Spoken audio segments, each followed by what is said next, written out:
Welcome guys, मेरा नाम जिशान अनवर है और मैं आपका अपने YouTube channel time to trade में फिर से बहुत बहुत स्वागत करता हूं। तो जैसा मैं पहले भी बताता था, फिर से बता देता हूं कि we don't take any responsibility of your loss और प्रॉफिट और blah blah blah blah blah. So all disclaimer is खत्म।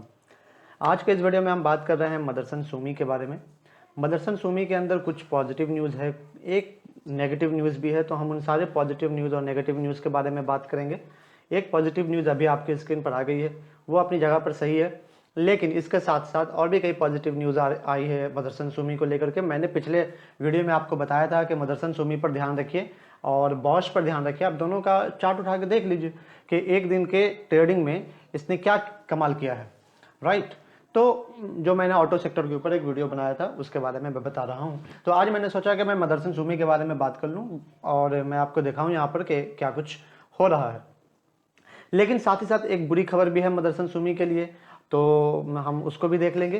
तो सबसे पहले देखें कि मदरसन सुमी का जो सिस्टम ने एक्वायर्स किया है 60% stake in Chinese company.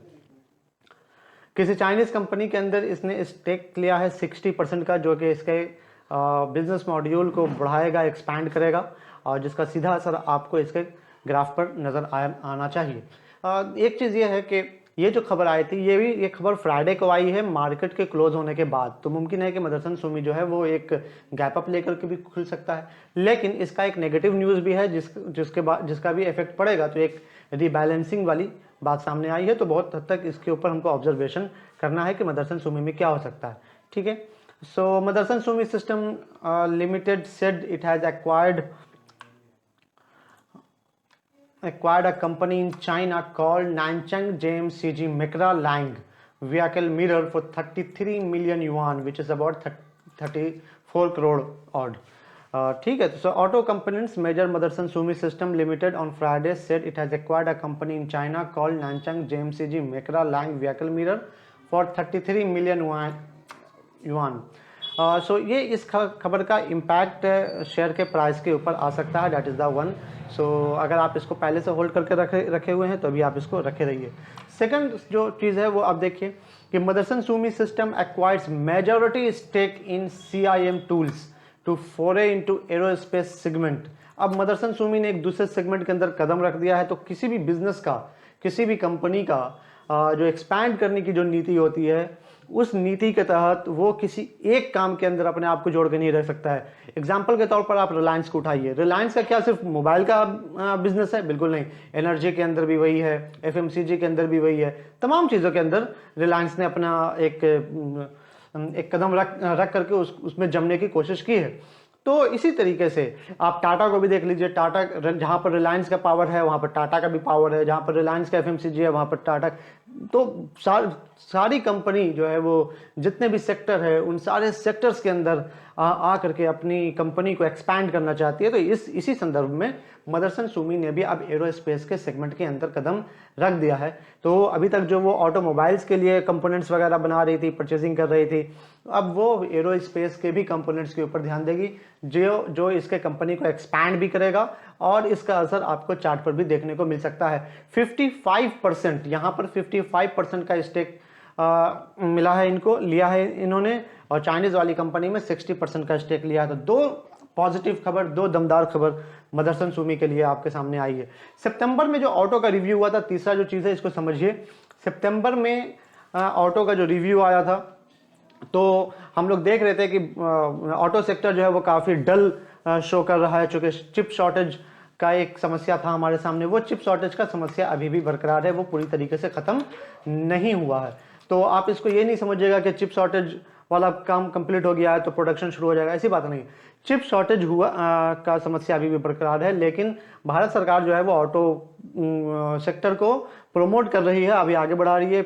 PLI वगैरह 22,000 करोड़ का भी मिला था उसी संदर्भ में, तो इसका असर भी मदरसन सुमी पर देखने को पड़ेगा। तो ब्रोकरेज का एक्सपेक्ट है double digit growth in financial year 2022।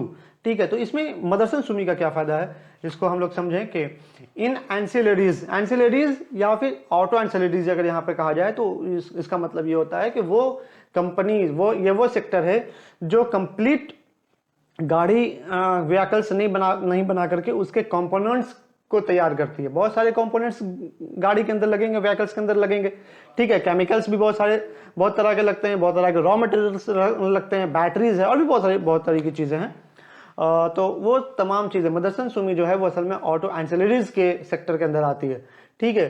तो एंसिलरीज में Motherson Sumi with target of ₹300 का टारगेट यहाँ पे दिया गया है। भारत फॉर्ज को भी 920 का टारगेट दिया गया है। अपोलो टायर्स को 305 का टारगेट दिया गया है। तो ये बताया जा रहा है कि अगर ऑटो सेक्टर बूम करेगा, ऑटो सेक्टर बढ़ेगा, तो जाहिर सी बात है कि उससे रिलेटेड जितनी भी चीज़ें हैं वो चीज़ें भी आगे बढ़ेंगी। उन चीज़ों के प्राइस का भी असर उसके चार्ट के ऊपर दिखेगा। तो ये 3 बड़ी खबर मदरसन सुमी के लिए। 2 खबर तो फ्राइडे को शाम में ही आई, दोनों खबर फ्राइडे को शाम में आई है, और एक खबर ये जो है वो पहले आई थी, जिसका असर धीरे धीरे देखने को मिल रहा है। बैलेंस शीट और प्रॉफिट एंड लॉस के बारे में बात करेंगे भी, लेकिन उससे पहले हम एक और चीज़ देख लें कि जिस चीज़ के बारे में हम बात बता रहे थे कि एक बुरी खबर भी है, तो वो बुरी खबर यहाँ पर है। हम आपको यह बुरी खबर भी दिखा देते हैं, लेकिन ये कितनी बुरी है इसको समझने की जरूरत है। मदरसन सुमी Q2 पैट में डिप बहुत इंपॉर्टेंट चीज है। में डिप यानी कि ये मोतीलाल ओसवाल का ये एक्सपेक्टेशन है, उनकी अपनी रिसर्च के अकॉर्डिंग है कि ईयर ऑफ ईयर में 40% का डिक्लाइन देखा जा सकता है। इवन के तकरीबन 39% का डिक्लाइन देखा जा सकता है। इवन के 13% का डिक्लाइन आपको क्वार्टर ऑफ क्वार्टर में भी देखा जा सकता है। मोतीलाल ओसवाल के अकॉर्डिंगली ऐसा हो सकता है। जब कंपनी अपना Q2 का रिजल्ट सामने लाएगी तो उसके बाद इसका असर पड़ेगा, अभी उसका असर नहीं पड़ेगा। तो अभी हाल फिलहाल जब तक रिजल्ट सामने नहीं आ जाता तब तक असर नहीं पड़ेगा, ठीक है। तो ये क्यों असर आ रहा है ये भी बात मैं बता दूं कि अभी हाल फिलहाल ऑटो सेक्टर ये जो रिजल्ट है वो पूरे 3 महीने का रिजल्ट है, राइट। और ऑटो सेक्टर पिछले 1 हफ्ते से उठना शुरू हुआ है, 2 हफ्ते से उठना शुरू हुआ है। तो जो रिजल्ट है और जो पिछले 3 महीने से जो ऑटो सेक्टर की हालत खराब थी उसका असर इस रिजल्ट के ऊपर दिखेगा। तो मैं समझता हूं कि इस रिजल्ट का बहुत ज़्यादा इम्पैक्ट नहीं पड़ेगा, क्योंकि अभी मदरसन सुमी के साथ तो बहुत सारी अच्छी खबर भी जुट रही है ना। तो अब हम देख लेते हैं इसके चार्ट को। तो यानी कि बैलेंस शीट के बारे में बात करें तो आप देखिए मार्च 2010 से मार्च 2021 तक का जो सफ़र है वो 37 से शुरू हुआ था शेयर कैपिटल में, और फिर 39 से 316। तो यहाँ पे देखें मार्च 2018 में 210, मार्च 2019 में बढ़कर 316 316, मार्च 2020 में इक्वल ही रहा, और मार्च 2021 में भी इक्वल रहा। तो यहाँ से थोड़ा सा सोचने वाली बात आई थी, ठीक है। मार्च 2019 तो हम जानते ही हैं कि बर्बाद रहा है, और उसका असर 2020 पे भी पड़ा, लेकिन ऑटो सेक्टर पे थोड़ा सा ज़्यादा लंबा हुआ है। तो बैलेंस शीट ठीक है, खराब नहीं गया है। बहुत इंप्रूवमेंट जो होना चाहिए था वो नहीं हो पाया है because of the pandemic and some other factors also involve there. Profit and loss को भी देखे जाए तो मार्च 2010 से लेकर के अगर आप इसको देखें तो ये रेगुलर ग्रोथ कर रहा है, 42 से 56,000 करोड़, फिर 63,000 करोड़, फिर 60। यहाँ पर थोड़ा सा कम हुआ है, यहाँ पर भी थोड़ा सा कम हुआ है। तो मार्च 2020 और 2021 में थोड़ी सी गिरावट आई है। लेकिन अब जब इन्होंने बड़े अलग अलग सेगमेंट्स के अंदर कदम रखना शुरू कर दिया है, एरोस्पेस के सेगमेंट्स के अंदर कदम रखना शुरू कर दिया है, तो अब इसके अंदर तेजी भी रेगुलर देखने को मिलेगी। अब हम बात करते हैं इसके ज़रा चार्ट पर भी एक नज़र डाल दें कि चार्ट किस तरीके से मूव कर रहा है। तो ये जो लंबा डंडा आपको दिख रहा है ना ग्रीन, 2672 तक का जो हाई लेके चला है, ये इसके Q4 के रिजल्ट की वजह से था, और उसके बाद से इसने लगातार डिक्लाइन देखा है, तो पहुंच गया है 200 से भी नीचे। यहाँ ये तकरीबन 272 किया है, और उसके बाद 200 से भी नीचे वो आने के बाद फिर से ये एक अप साइड का मूवमेंट ले रहा है। तो देखिए ज़रा इसको, इसका डिज़ाइन किस तरीके से बन सकता है। तो एक अप साइड का मूवमेंट हमको यहाँ से मिल रहा है देखने को।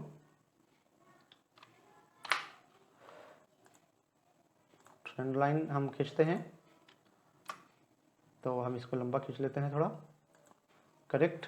एक और ट्रेंड लाइन हम यहाँ पर देखते हैं इसको, क्योंकि यहीं से ये रिकवर कर रहा है। तो यहाँ अब हाल के दिनों में देखा जाए, ये कौन सा दिन है, यह है 23 अगस्त।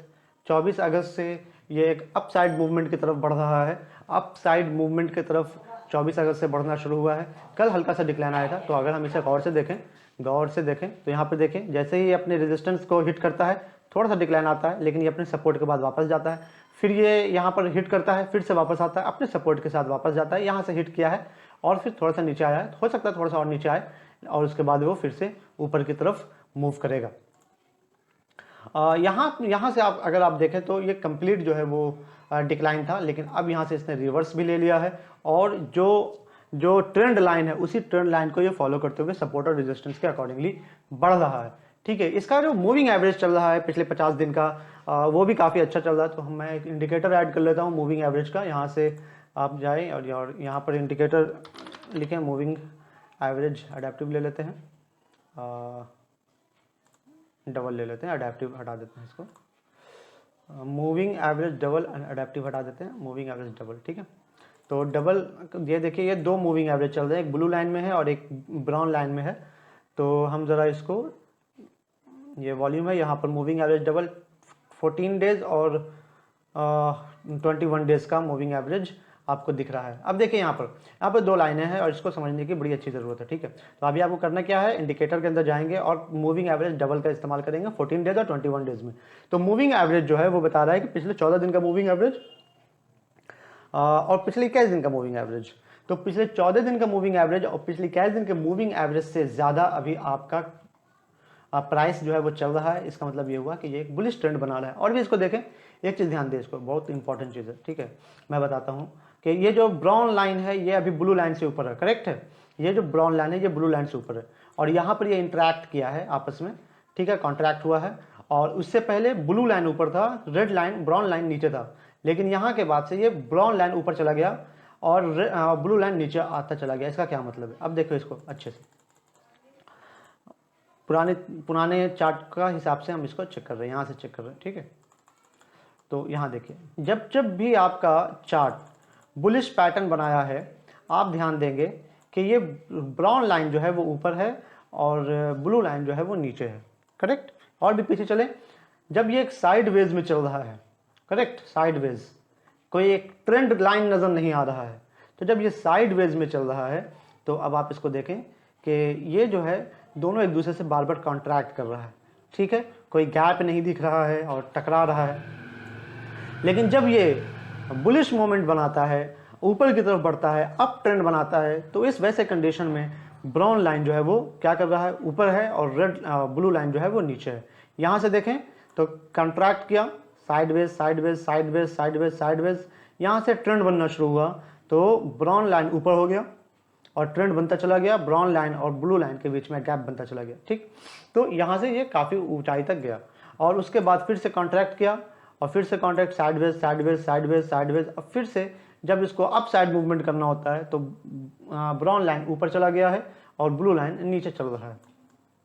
सेम यही कंडीशन देखिए अप साइड में, जब जितनी देर तक साइडवेज है तो एक दूसरे को कॉन्ट्रैक्ट कर रहा है, काट रहा है, और जैसे ही एक बुलिश मोमेंटम बनता है तो ब्लू लाइन जो है वो नीचे हो जाता है, ब्राउन लाइन ऊपर हो जाता है। अब हम वापस आ जाते हैं, ये पूरा का पूरा हिस्ट्री यही दिखलाता है आपको, राइट है।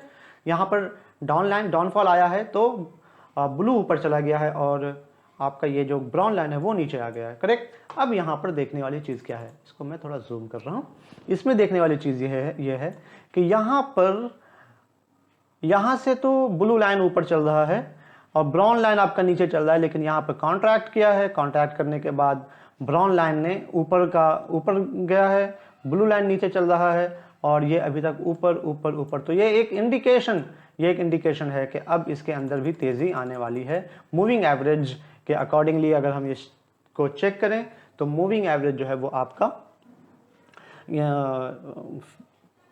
करंट एवरेज से, करंट प्राइस से जो है वो काफ़ी अच्छा दिखला रहा है। यानी कि अभी का जो मूविंग एवरेज है वो, अभी का जो प्राइस है वो मूविंग एवरेज के अकॉर्डिंगली बढ़िया चल रहा है, दिख रहा है। ये हमको चार्ट के ऊपर दिख रहा है।